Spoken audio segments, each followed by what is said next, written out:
Lama tidak muncul, tiba-tiba video Mas Anas Urbaningrum kembali beredar.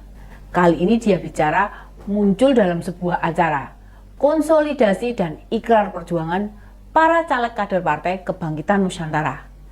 Dia terlihat sedang membekali para calon anggota legislatif dari PKN. Ini dia, info terkini Widya.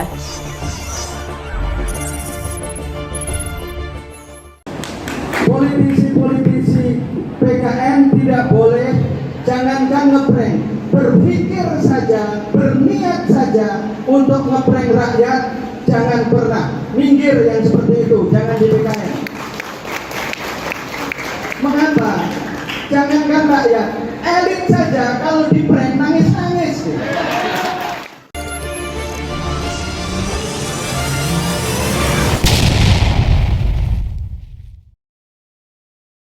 Sebuah pesan yang tentu saja disampaikan dengan berniat menyindir sebuah partai di mana dulu dia bergabung, adalah untuk tidak ngeprank ke rakyat. Karena elit politik diprank saja nangis-nangis. Kata-kata itu jelas ditujukan pada Mas AHY yang dikelabui Anies yang tidak jadi dipilih menjadi cawapres. Meski sudah lama berkoalisi, rupanya Anies lebih memilih Caimin. Perkaranya tentu saja dilandasi perintah Surya Paloh, Ketua Umum Nasdem yang juga pihak pertama kali yang mendeklarasikan Anies sebagai Capres Koalisi Perubahan. Dari tampangnya Mas Anas, dia terlihat senang banget bisa meledek Mas AHY.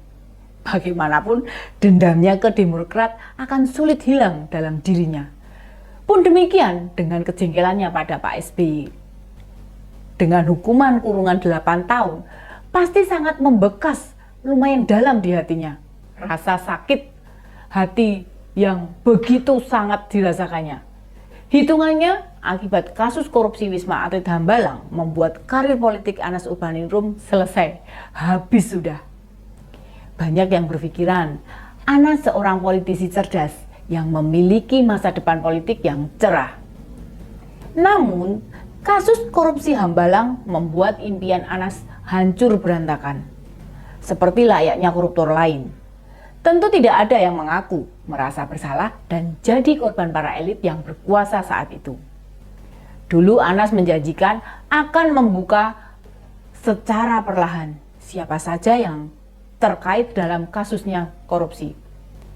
Saking ngototnya, mungkin banyak yang belum lupa ujaran atau janji mantan ketua PBHMI itu yang bilang Rp1 saja kalau Anas korupsi Hambalang, gantung Anas di Monas. Demikian pula usai keluar tahanan, bebas dari hukuman, dirinya berjanji habis lebaran akan menyampaikan berbagai hal seputar kasusnya. Namun, kini sudah 3 bulan loh lebarannya, tidak ada hal yang dibuka ke masyarakat. Memang sih banyak pihak yang meragukan, gak yakin, pesimis, Anas akan membeberkan sejatinya kasus Hambalang seperti apa. Tidak diungkapnya kasus sesuai yang dijanjikan, bukan karena lupa, tidak juga kurang bukti, apalagi takut pada SBY, melainkan karena dia bagian dari kasus tersebut. Kasus korupsi Hambalang ini menyeret banyak pihak, utamanya jajaran DPP Demokrat waktu itu. Baik ketua umumnya, ya Mas Anas sendiri itu, bendaharanya, Bang Nazarudin, wakil ketua umumnya, Mbak Angelina Sondah, serta beberapa pihak lain. Uniknya, meski diprediksi karir politiknya habis, namun simpatisannya tetap bertahan dan malah mampu mengkonsolidasi diri, membangun sebuah partai bernama PKN, Partai Kebangkitan Nusantara. Kita harus angkat jempol para loyalis seperti Gede Pasek, orang yang setia pada pertemanannya dengan Anas. Begitu bebas murni didapat, jabatan ketua umum yang semula dijabat Gede Pasek langsung diberikan begitu saja pada Pak Anas. Seperti kita tahu, mendirikan partai politik itu tidak gampang, apalagi bisa memenuhi syarat serta bisa jadi peserta pemilu. Padahal banyak partai baru yang mencoba mendaftar dan dalam bagian pemilu gagal memenuhi persyaratan yang ditetapkan undang-undang. Namun, apakah nama Anas masih menarik dari aspek popularitas? Sepertinya sih tidak. Kita tidak banyak mendengar ada pihak-pihak yang menawari dirinya bergabung. Mungkin bagi partai-partai besar, nama Anas sudah habis, bahkan malah merugikan bila diajak bersama. Sebenarnya mantan koruptor yang kembali jadi politisi itu banyak. Malah ada beberapa orang yang sudah ditetapkan sebagai caleg dan bakal ikut pemilu tahun depan. Sementara Anas sendiri harus menahan diri, bersabar dan tidak ikut pemilu besok karena hak politiknya ikut dicabut bersamaan vonis kasus korupsi. Awalnya PKN diperkirakan bakal sering muncul untuk menyerang Demokrat, memanfaatkan momentum tahun pemilu. Tapi kayaknya energinya sudah habis, tidak punya dana, malah bisa jadi mereka ikut pemilu saja sudah beruntung. Tidak banyak yang bisa dilakukan PKN, jangankan merebut suara. Pada musim kampanye nanti, mereka bisa menyelenggarakan kampanye itu saja sudah hebat loh. Lihat saja hingga sekarang ini, PKN, Partai Buruh, Gelora, Garuda, serta partai baru lainnya terlihat seperti pelengkap penderita saja, tidak mampu menunjukkan eksistensinya sebagai sebuah partai politik.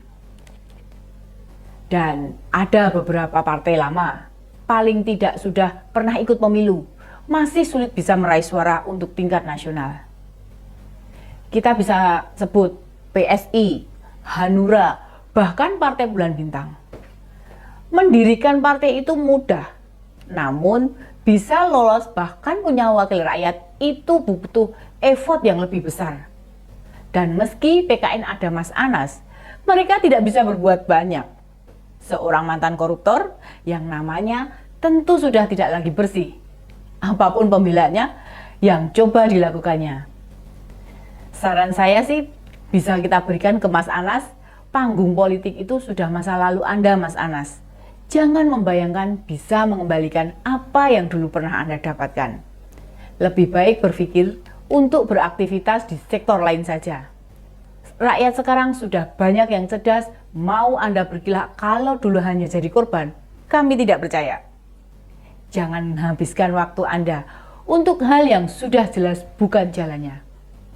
Apalagi terpikirkan membalas ke Demokrat maupun ke Pak SBY. Ini bukan membela mereka, tapi bagi kami, kasus korupsi jelas sebuah cacat moral seorang politisi. Kami tidak akan pernah ragu untuk tidak memilih kalian.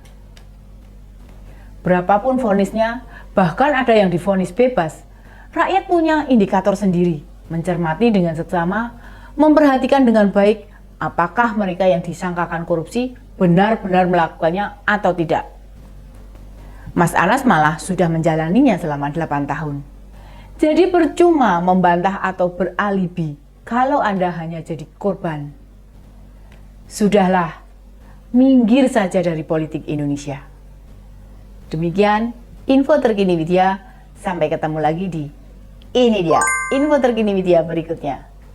Salam cerdas. Ini dia info terkini media